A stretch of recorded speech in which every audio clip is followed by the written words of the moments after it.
গাজা ইস্যুতে উত্তাল মধ্যপ্রাচ্য, আর এতে প্রতি মুহূর্তে আগুনে ঘি ঢালছে হিজবুল্লাহ ইসরায়েলের সীমান্ত সংঘাত।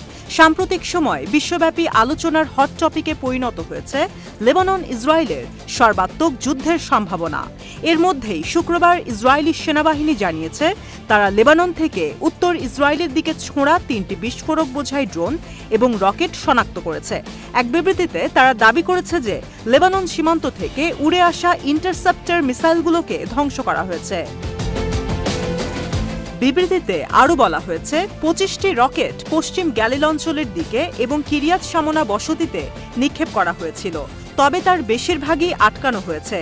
কিছু রকেট অবশ্য পশ্চিম গ্যালিল এলাকার একটি ভবনকে বেশ ক্ষতিগ্রস্ত করেছে। এছাড়া উত্তর ইসরায়েলের বেশ কয়েকটি স্থানে অগ্নিকাণ্ডের ঘটনা ঘটেছে। এ সময় উত্তর ইসরায়েলের বিভিন্ন এলাকায় বিপদ সংকেত বাজিয়ে বাসিন্দাদের সতর্ক করে দেওয়া হয়। শুক্রবারের ওই হামলায় কোনো হতাহতের খবর পাওয়া যায়নি বলে জানিয়েছে ইসরায়েলের সেনাবাহিনী। এদিকে লেবাননে ইরান সমর্থিত হিজবুল্লাহর কয়েকটি সামরিক ঘাঁটি লক্ষ্য করে হামলা চালিয়েছে ইহুদিবাদী ইসরায়েল। শনিবার লেবাননের দক্ষিণাঞ্চলে হিজবুল্লাহর বিভিন্ন টার্গেটে দফায় দফায় হামলা চালানো হয়েছে বলে দাবি করেছে ইসরায়েলি সামরিক বাহিনী। লেবাননের সরকারি বার্তা সংস্থা এনএনএ তাদের প্রতিবেদনে জানিয়েছে শিহিন, কাফার কিলা এবং আল ওয়াজেনি শহর সহ দক্ষিণ লেবাননের এলাকায় আরও বিমান হামলা চালিয়েছে ইসরায়েল। শনিবার এক বিবৃতিতে ইসরায়েলি বাহিনী জানিয়েছে জিপকিন এলাকায় হিজবুল্লাহর একটি সামরিক ঘাঁটিতে হামলা চালিয়েছে তারা। এছাড়া খাইয়াম, হুলা এলাকার বেশ কিছু স্থাপনা এবং ওডেসা এলাকায় একটি সামরিক ঘাঁটিতে হামলার দাবিও করেছে ইসরায়েল। এর আগে উত্তেজনাপূর্ণ সম্পর্কের মধ্যেই যদি ইসরায়েল লেবাননে হিজবুল্লাহর বিরুদ্ধে পূর্ণমাত্রায় হামলা শুরু করে তবে এর পরিণাম ভোগ করতে হবে বলে ইসরায়েলকে সতর্ক করেছে জাতিসংঘে ইরানের মিশন। সাম্প্রতিক সপ্তাহগুলোতে ইসরায়েলি সেনাবাহিনী এবং লেবাননের প্রতিরোধ গোষ্ঠী হিজবুল্লাহর মধ্যে উত্তেজনা চরমে পৌঁছেছে।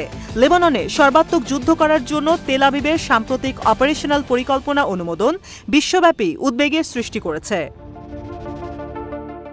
এখন হিজবুল্লাহ ইসরায়েলের সংঘাতের তীব্রতা এতটাই বেড়েছে যে দুই পক্ষ যে কোনো সময় সরাসরি যুদ্ধে জড়িয়ে পড়তে পারে।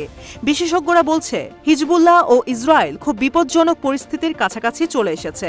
সম্প্রতি দুই পক্ষের মধ্যে হিংসা বৈরিতা যেভাবে বেড়েছে সেটাকে সংঘাতের গতিমুখ বদলে দেওয়ার একটা সূচনাবিন্দু বলা যেতে পারে। দুই পক্ষই সম্ভাব্য একটা দীর্ঘস্থায়ী ও বিপজ্জনক যুদ্ধের মুখোমুখি।